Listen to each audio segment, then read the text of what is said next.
La Iglesia Cristiana Nueva Visión Filadelfia te invita a escuchar el siguiente mensaje.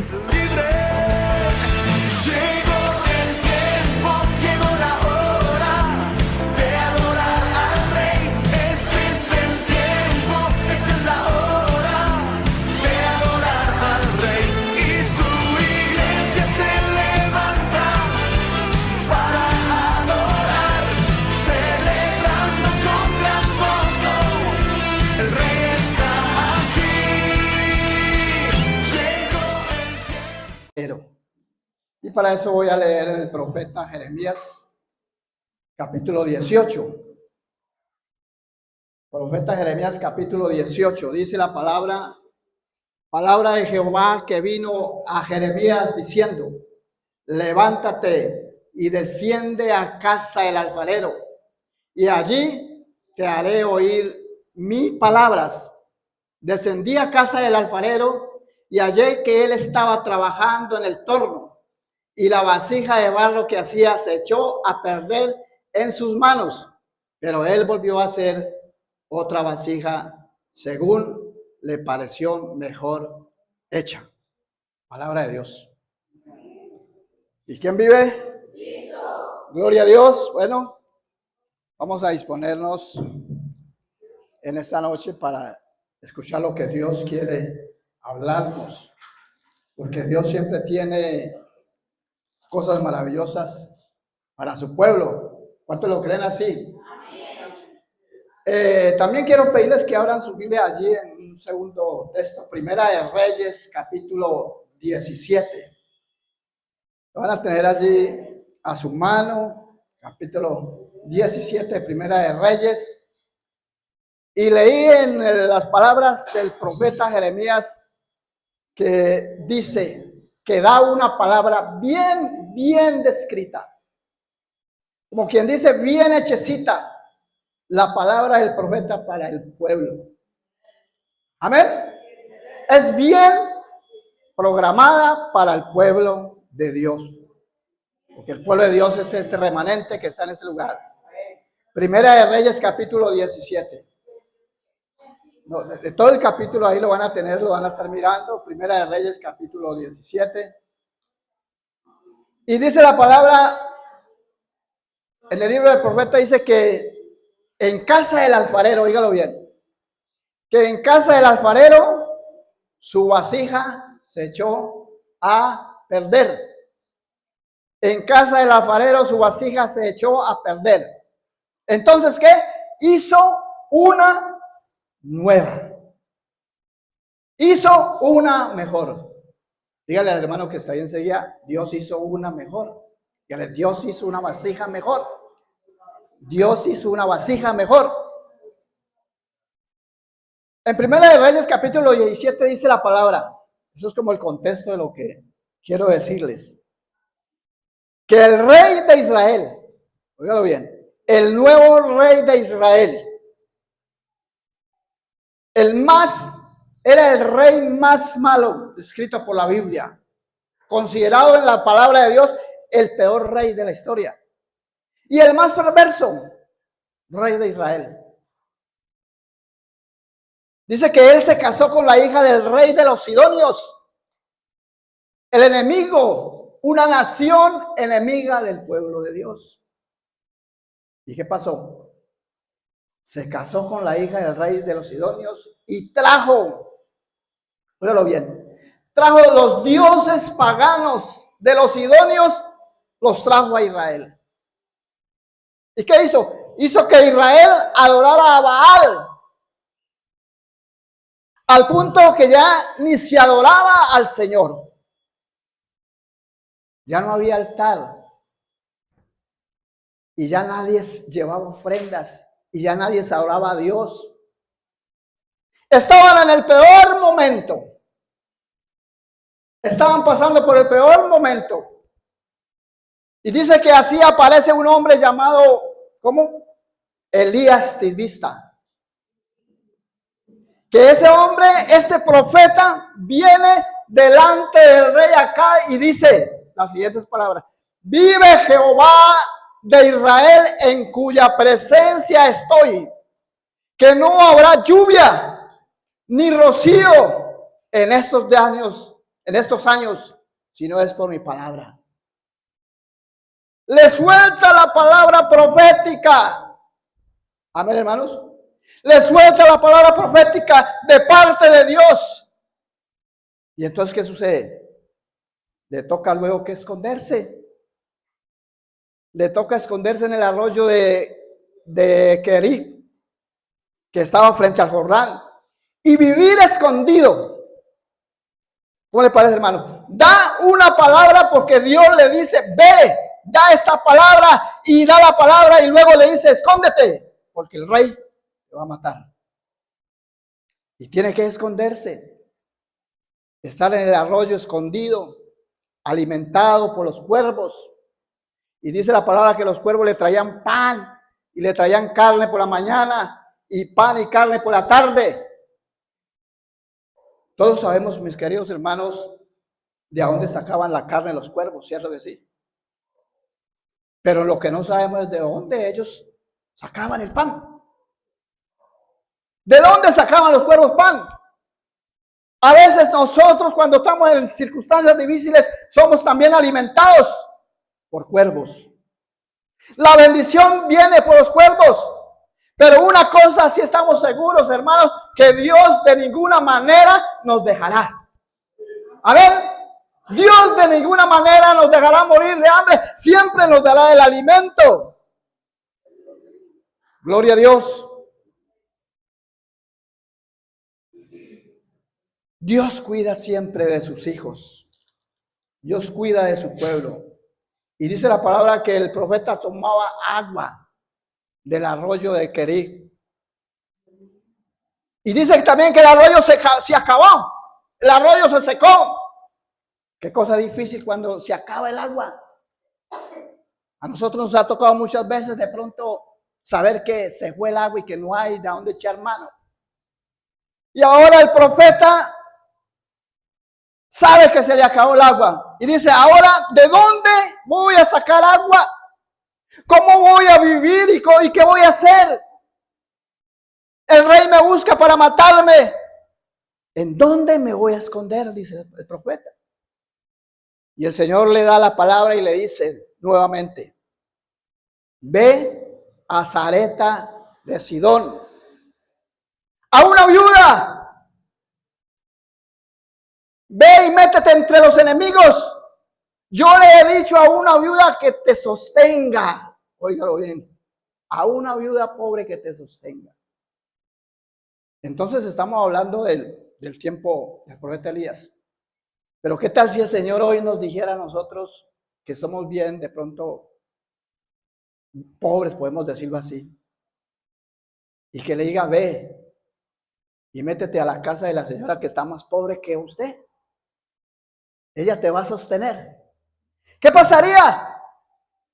Entonces en ese momento sería como si nos estuvieran humillando, porque ¿cómo me va a sostener una viuda que es más pobre que yo? Pero eso era en ese momento. Entonces le tocó al profeta, oiga bien hermano, le tocó al profeta estar allí por 3 años y medio. Eso sí, Dios hizo el milagro. Dios multiplicó el aceite. Dios multiplicó la harina. Y hubo la provisión.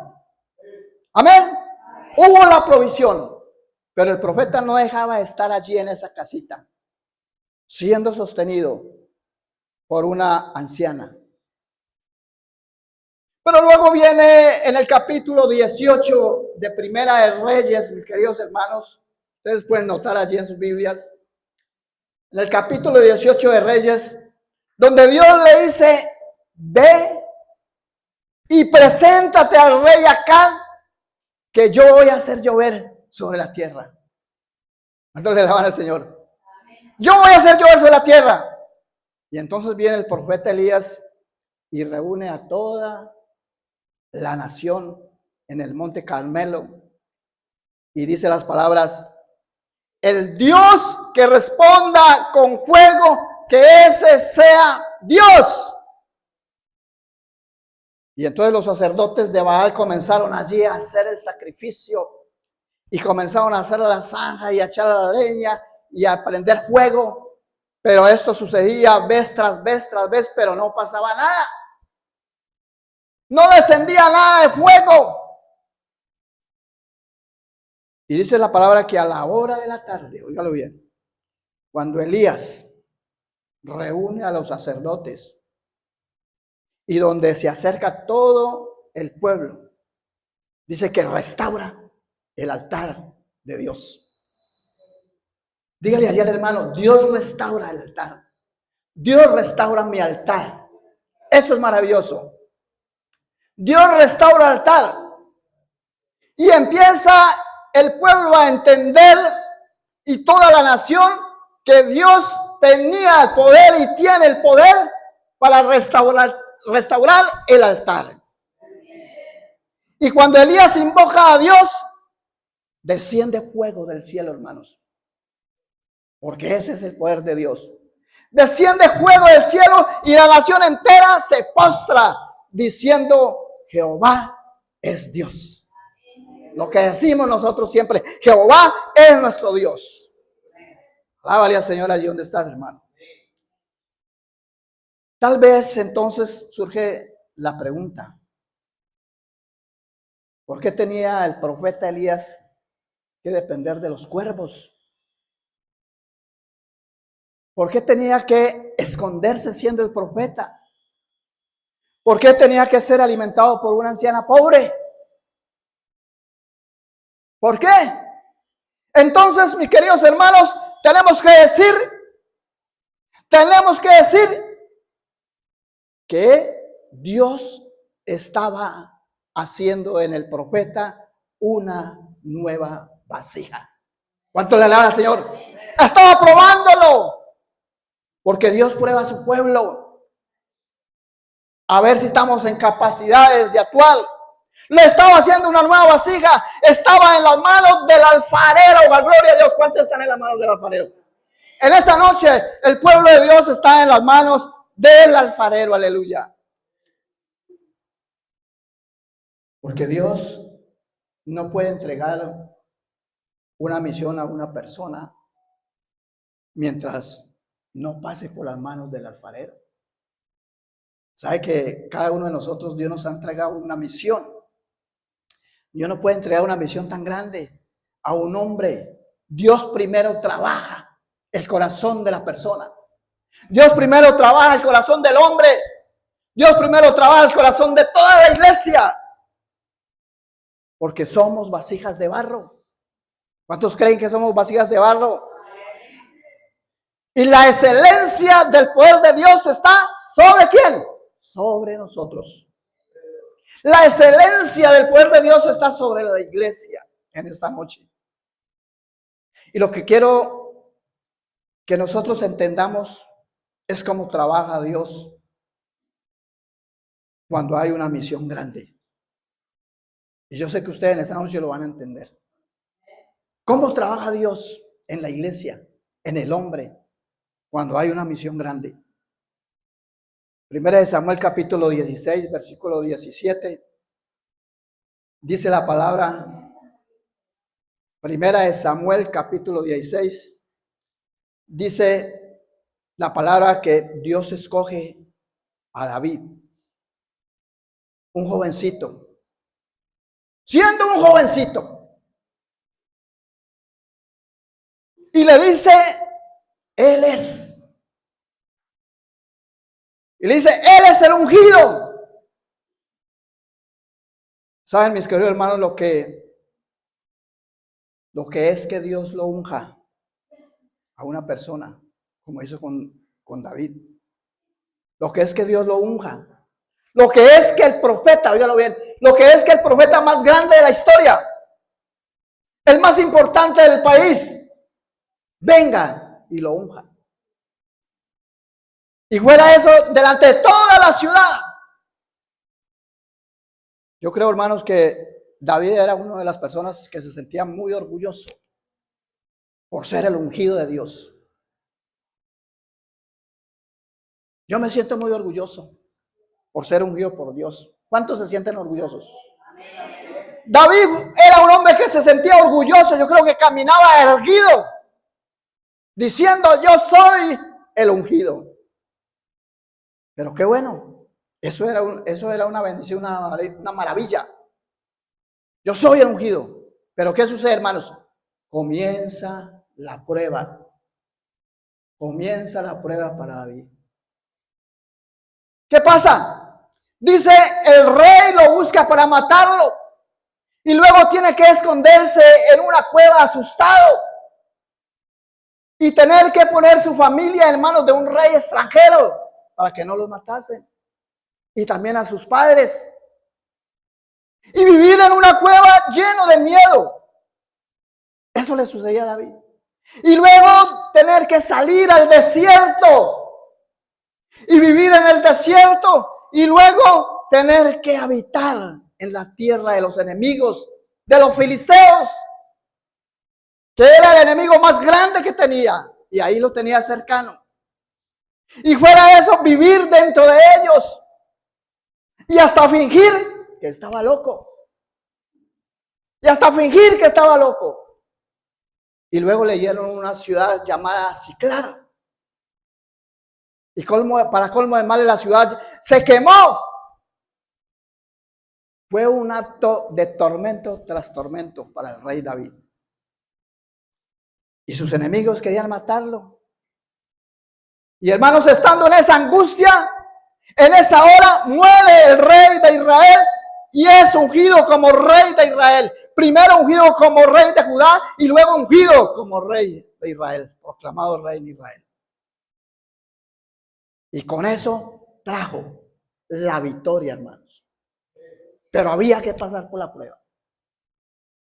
Si tú quieres ser una persona victoriosa, tienes que pasar por muchas pruebas. Trajo la victoria, trajo la gloria. ¿Y sabes, hermano, qué es lo que más me gusta? Lo que hizo David, derrotó a todos los enemigos de Israel, los venció 1-1. Y luego trajo el arca del pacto. Y no contento con eso, trajo algo que lo llamaban el tabernáculo de la adoración a Dios. Y dice la palabra que David y todo Israel adoraban a Dios. Alábale al Señor, levanten aplauso para el Señor. Todo Israel alababan a Dios. Gloria al Señor. Quizás David se preguntó: ¿por qué, Señor? ¿Por qué, Señor, pasé por toda esta prueba? ¿Por qué tuve que esconderme? ¿Por qué? Si tú me ungiste como rey. Y Dios le dice: te estaba haciendo una nueva vasija. Te estaba haciendo una nueva persona. Te estaba moldeando. Te estaba haciendo una vasija mejor. Y estás en las manos del alfarero. Y consideró el Señor que tenía que ser una vasija mejor. Dios lo estaba moldeando a David. Lo estaba amasando. Lo estaba haciendo una nueva vasija. Amén. Gloria a Dios, porque el Señor cada día nos moldea a nosotros. Cada día nos lima esas asperezas y nos va puliendo cada día más y más. Miren esto lo que pasa con la palabra de Dios. El apóstol Pedro. ¿Recuerdan al apóstol Pedro? El Señor lo llama y hace un milagro poderoso en su barca. La pesca más grande de toda su vida. Amén. Y Pedro deja las redes y se va tras Jesús. Y vio los milagros y vio las maravillas. Él era uno de los escogidos, uno de los 12. Eso era Pedro. Y una noche, oigan esto, una noche que Jesús subió y oró toda la noche. Oró toda la noche. Ahora miren, 12 eran sus discípulos más cercanos. Era como el círculo que cuidaba a Jesús. 2 eran los más cercanos. Pero Pedro era aún más cercano a Jesús.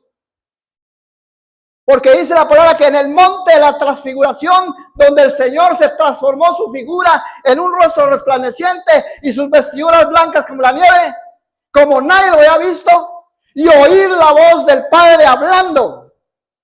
Solamente dice que 3 de los 12 eran para Jesús los súper escogidos.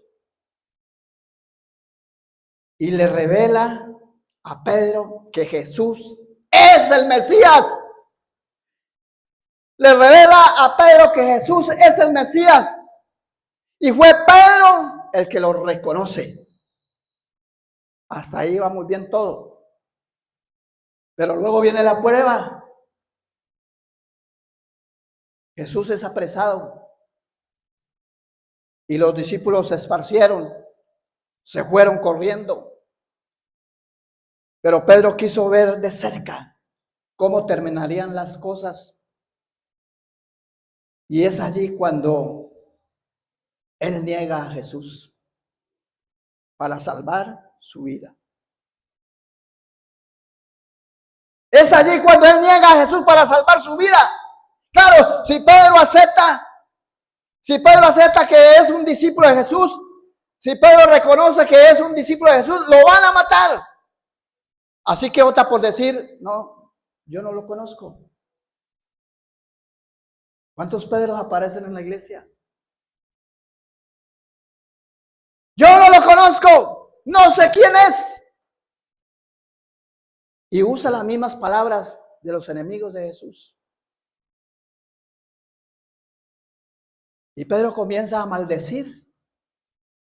Y comienza a hablar como cualquier vulgar, para que no lo confundan con el discípulo de Jesús.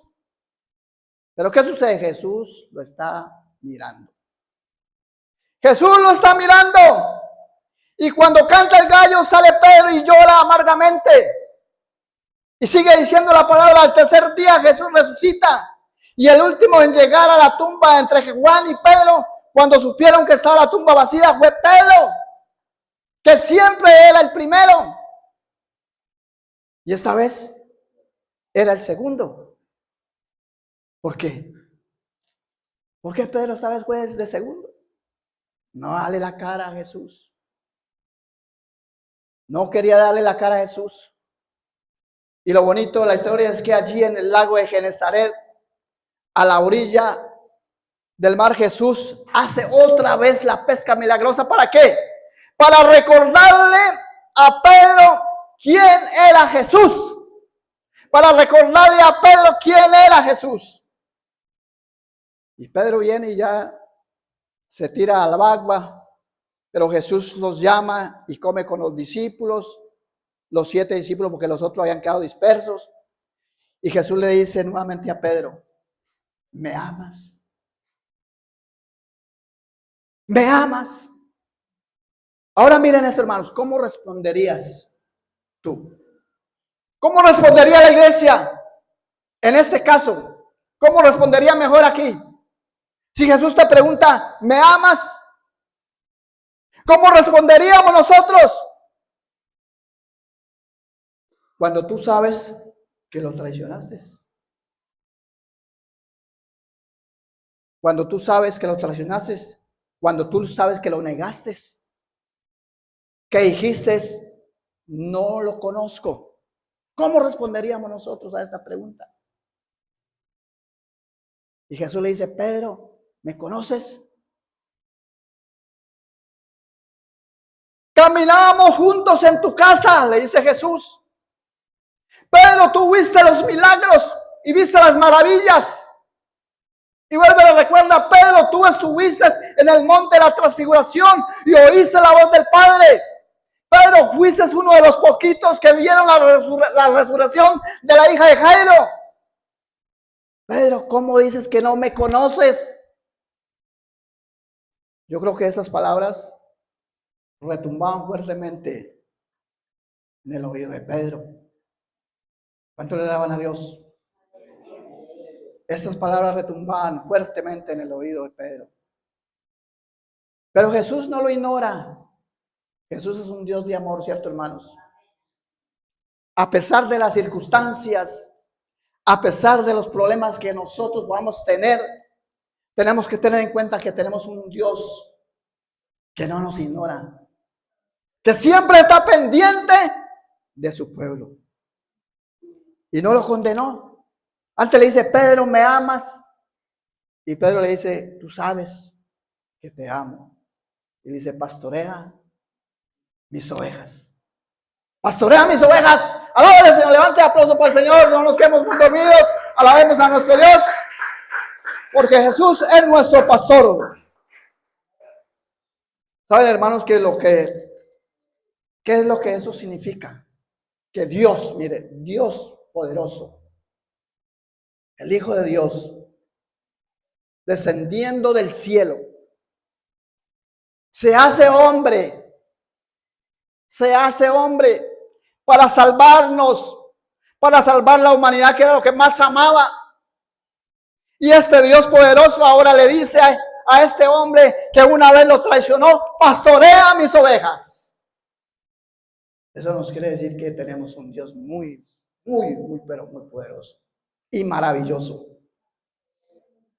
Pastorea mis ovejas. Tú dirás entonces, ¿por qué Pedro pasó por todas estas circunstancias? Siendo un gran conocedor del Evangelio, siendo un conocedor de la palabra. ¿Por qué tuvo que pasar por esa prueba? Porque el Señor le dice, Pedro, te estoy haciendo una mejor persona, una mejor vasija. ¡Aleluya! Por eso es que Dios en esta noche nos dice lo mismo. Nosotros aquí, Dios nos está haciendo unas mejores personas, unas mejores vasijas. Gloria a Dios. Unas mejores vasijas. Y fue después, dice que, perdón, en 1 Corintios, capítulo 4, verso 7, dice la palabra 4:7 de 2 Corintios, dice la escritura, 2 Corintios 4, verso 7, capítulo 4, verso 7, dice la escritura, tenemos este tesoro en vasijas de barro, oígalo bien. ¿Cuál es el tesoro que nosotros tenemos en la vasija de barro? La palabra de Dios. La vasija de barro somos nosotros. Tenemos este tesoro en la vasija de barro para que la excelencia del poder sea de Dios y no de nosotros. Ah, qué maravilloso. La excelencia del poder de Dios no sea de Dios y no de nosotros. Y dice que Pedro fue ungido. Fue uno de los más grandes apóstoles de Jesucristo. De pronto el más grande apóstol de Jesucristo. Pero es que como siempre Dios tenía un plan. Dios tenía un plan maravilloso con Pedro. Y Dios tiene un plan maravilloso con nosotros. Dios tiene un plan maravilloso con la iglesia. Con la iglesia de Filadelfia.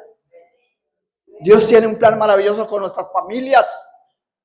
Dios tiene un plan maravilloso con nuestros hijos. ¿Cuánto le alaban a Dios? Dios tenía un plan maravilloso con Pedro. Alábale, alábale, alábale. Por eso es que Pedro necesitaba ser una mejor vasija. Amada iglesia, quiero decirles, nosotros en esta noche estamos en las manos del alfarero. ¿Cuántos lo creen así? Nosotros en esta noche estamos allí, abandonados en las manos del alfarero. Aleluya. Hechos capítulo 9.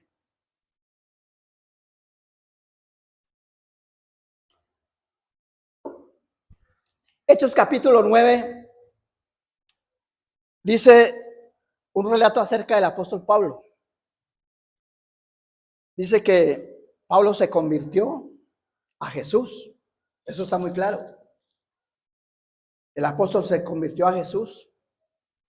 Recibió el llamamiento a los gentiles y comenzó a predicar en Damasco.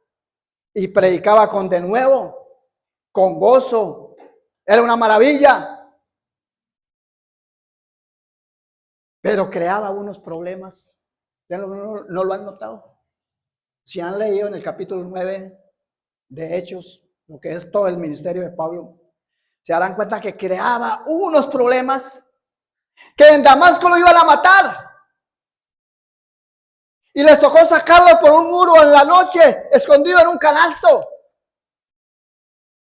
Y se fue para Jerusalén y predicó en Jerusalén y estaba anunciando en Jerusalén la palabra. Pero hermanos, yo no me imagino cómo era el sermón que predicaba Pablo, que todos querían matarlo, que todos querían matarlo. ¿Qué pasaría con Pablo? Y les tocó sacarlo de Jerusalén. Y dice la palabra allí que ahora sí la iglesia tenía tranquilidad, que ahora sí la iglesia tenía paz. ¿Cómo sería la turbulencia que armó Pablo? Y dice que fue enviado a Tarso por 3 años, lejos. Y a los 3 años, Bernabé lo llama y lo lleva a Antioquía. Y está allí como maestro que enseñaba la palabra en Antioquía. Y allí es cuando es llamado, es allí cuando él tiene el verdadero llamamiento de Dios para predicar la palabra. Viene el verdadero llamamiento de Pablo y es enviado como apóstol de los gentiles. Para algunos entendidos en la materia, se dice que él es el apóstol que más impactó en el mundo entero. El apóstol Pablo. Pero ¿qué pasaba con él? Necesitaba pasar por las manos del alfarero. ¿Cuántos de los hermanos que aquí necesitan pasar por las manos del alfarero? Vemos muchos, ¿cierto que sí? Que tenemos que llegar a las manos del alfarero. Necesitaba pasar por las manos del alfarero.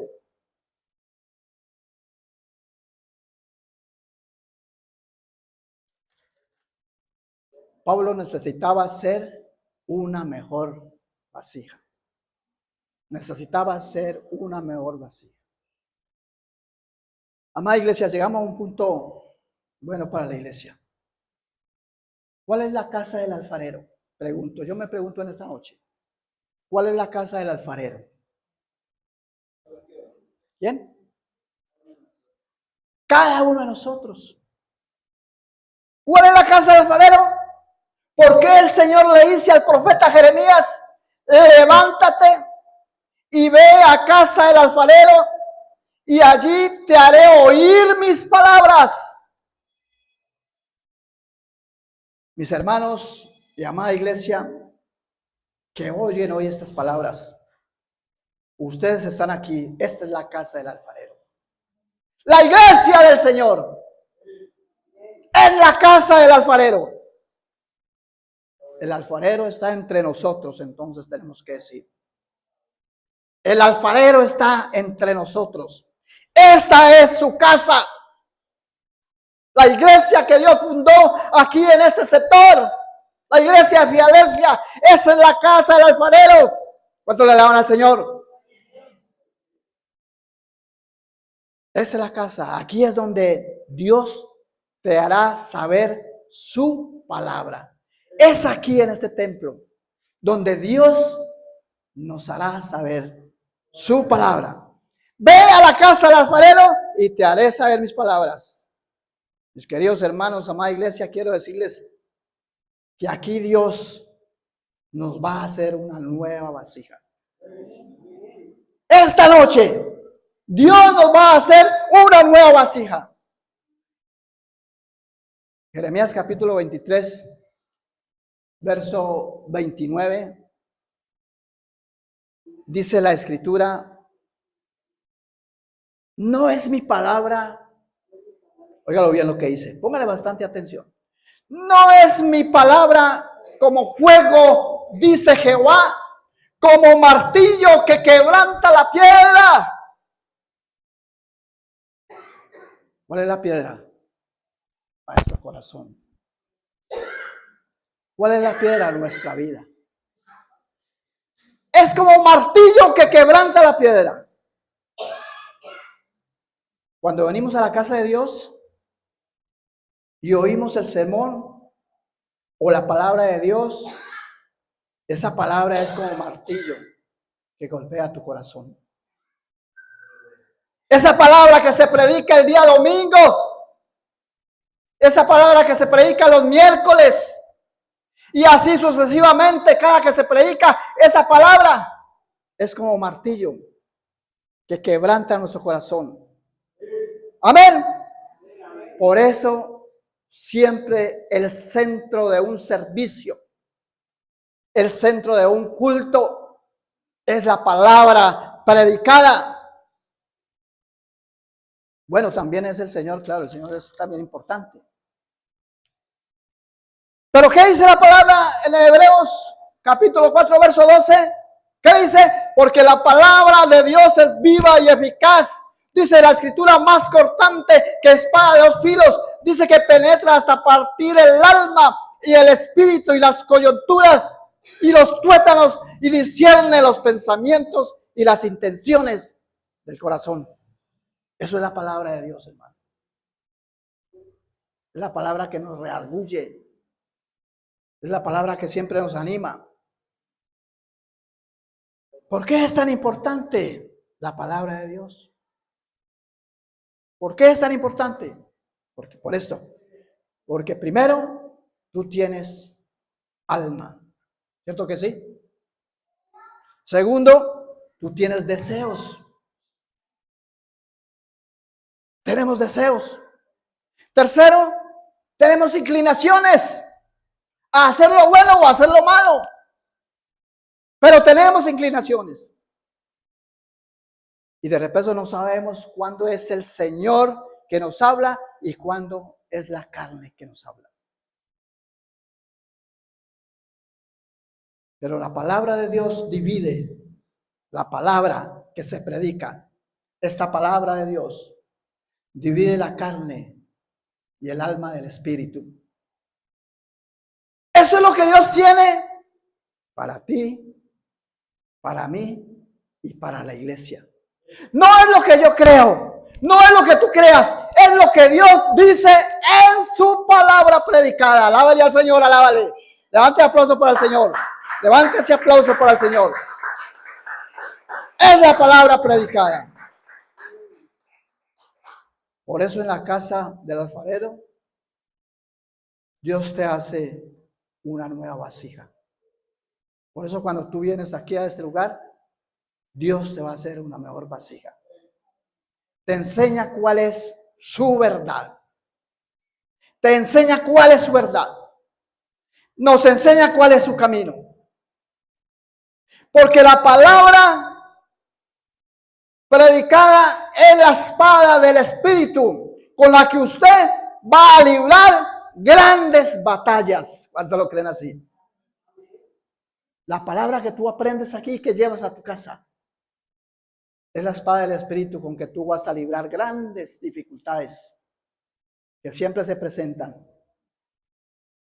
La palabra de Dios es la que aviva la fe. ¿Cuántos lo creen así? La palabra de Dios es la que aviva la fe. Romanos capítulo 10, verso 17 dice, la fe viene, ¿por qué? Por el oír la palabra de Dios. Eso dice la escritura. Así que ustedes oyen el mensaje y se animan y salen de este lugar, ¿para qué? Para vencer. Cuando ustedes oyen la palabra aquí predicada, sea un domingo, o sea un jueves o un miércoles, usted se vaya aquí animado. No he visto el primero que salga desanimado de oír la palabra. ¿Cuántos se han ido desanimados? No, es que esa palabra no me gustó, es que esa palabra no. Siempre sea de cualquier líder, esa palabra lo anima a uno, hermanos. Amén. Esa palabra lo anima a uno. Pero no solo es la palabra. La obra del Espíritu Santo es la que está presente. El Espíritu santifica, el Espíritu purifica. Hace un trabajo en tu corazón que te hace cada día un mejor creyente. Con toda sabiduría. Y te empodera para la misión que Dios te ha dado. Porque Dios nos ha dado una misión. ¿Cuántos lo creen así? ¿Cuántos tienen una misión? ¿Cierto que sí? La palabra dice, toda potestad me es dada en el cielo y en la tierra, por tanto, id. Esa es una misión que Dios nos dejó. Y el Espíritu Santo nos da sabiduría y nos empodera para cumplir esa misión. Como lo hizo con Gedeón, hombre esforzado y valiente. Como lo hizo con Josué, con David, con los apóstoles. ¿En dónde suceden esas cosas? En la casa del alfarero. En la iglesia. Por eso la Escritura nos hace una recomendación allá en Hebreos capítulo 10, verso 25. No dejemos de congregarnos, hermanos, como algunos tienen por costumbre, sino exhortándonos, y cuánto más cuando veis que aquel día se acerca. ¿Cuántos saben cuál es el día que se acerca? ¿Cuál es el día que se acerca? La venida de Dios. La venida del Dios grande y poderoso se acerca. No dejemos de congregarnos, mis queridos hermanos. Mire, si no venimos a la iglesia, si por cualquier motivo usted opta por abondar, por abandonar la iglesia, ¿sabe qué sucede? Volvemos atrás. Nos volvemos otra vez una vasija rota. ¿Ustedes quieren ser una vasija rota de nuevo? No. Si no venimos a la iglesia, nos volvemos otra vez una vasija rota y vieja. Pero cuando tú vienes a la iglesia, cuando tú te concentras en la iglesia, Dios comienza a trabajar nuestro corazón. Amén, levántese y aplauda al Señor. Dios comienza a manejar nuestro corazón. Aleluya. Y a hacernos una mejor vasija. Yo creo que eso es lo mejor para la iglesia del Señor, ¿cierto, hermano? Que Dios nos haga cada día una mejor vasija. Ven a la casa del alfarero y yo te haré saber mi palabra. Eso fue lo que Dios hizo con nosotros. Eso fue lo que Dios hizo con cada uno de nosotros. Mire, para terminar esto, hermanos. Cuando yo era un niño, me gustaba mucho jugar al fútbol. Con mis amigos de barrio. Después de jugar terminábamos sentados ahí en el pasto. Y de pronto empezamos a tener visiones. Yo de pronto tuve una visión que me decía que yo estaba con una Biblia, siendo un niño, enseñando a un grupo. Y me acuerdo que mis amigos también nos hacíamos castillos en el aire, como se dice. Castillos en el aire. Uno de ellos decía, bueno, yo cuando esté grande voy a tener un lujoso auto, un Ferrari. Y otro decía, yo cuando esté grande voy a tener una mansión bonita, un castillo. Y el otro decía, yo voy a casarme con la reina más hermosa que haya en el país, con la reina de belleza. Y así, como piensan los muchachos de hoy en día, pensábamos nosotros. Pero yo no sabía que Dios tenía un plan maravilloso para mi vida. ¿Cuánto le alaban al Señor? A veces sucede así, muchas veces no sabemos que Dios tiene un plan con nuestra vida. ¿Cierto que sí? Pero yo no sabía que Dios tenía un plan para mi vida. Y miren esto, a los 16 años, cuando ya mi hermano nos enseñó mucho de la palabra, nos llevó a la iglesia. Y ya llevaba mi Biblia a los 16 años. Y a los 17 años yo ya enseñaba la escuela dominical. Eso hace años. Pero ¿qué pasó, hermanos? Me aparté, como sucede muchas veces. Me aparté de la iglesia, volví al mundo. 7 años después estuve por fuera de la iglesia. Y después de los 7 años, Jesús me alcanza de nuevo. Jesús me alcanza. Y allí supe que Jesús nunca me había olvidado. Porque hay muchas veces que la gente se va de la iglesia. ¿Y sabe qué sucede? No, es que Dios se olvidó de mí. Cuando uno va de pronto a animarlos, dicen, no, es que Dios se olvidó de mí. No, hermano, Dios no se olvida de nadie. Nosotros somos los que nos olvidamos de Dios. Y yo me había olvidado, pero Jesús no se había olvidado. Y pasé por muchas pruebas en la juventud. Problemas. Pasé por ahí.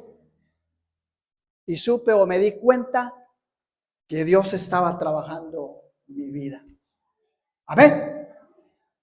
Me pude dar cuenta que Dios estaba trabajando mi corazón para hacerme una mejor vasija para la gloria de Dios. Alabemos al Señor esta noche, aleluya. Alabemos al Señor. Ahora, hermanos, déjenme decirle lo que yo veo en esta noche, en este lugar, en la casa de Dios. Veo muchas vasijas rotas que están quebradas. Veo algunas vasijas que están rotas. Diciendo esto, ¿por qué, Señor? ¿Por qué, Señor? ¿Por qué estoy pasando por esto? ¿Por qué estoy enfermo? ¿Por qué estoy sin trabajo? ¿Por qué estoy? ¿Por qué? ¿Por qué? Por esto y por lo otro. Pero el Señor te dice en esta noche, estás en las manos del alfarero. Estás en las manos del alfarero, aleluya. Y Él va a acabar la obra para hacer algo poderoso en tu vida. Aleluya.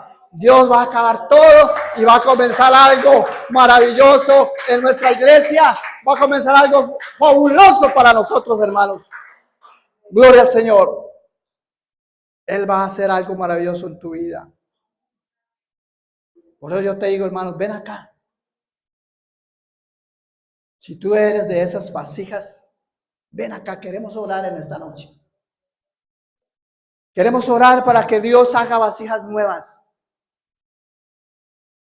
Si tú dices que estás pasando por esa prueba, ¿cuántos tienen pruebas en esta noche? ¿Cuántos tienen problemas? ¿Cuántos tenemos dificultades? Yo te invito, hermano, para que vengas acá. Vamos a hacer una oración corta. Vienes acá y vamos a estar orando.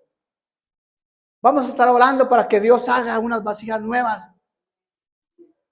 Aleluya.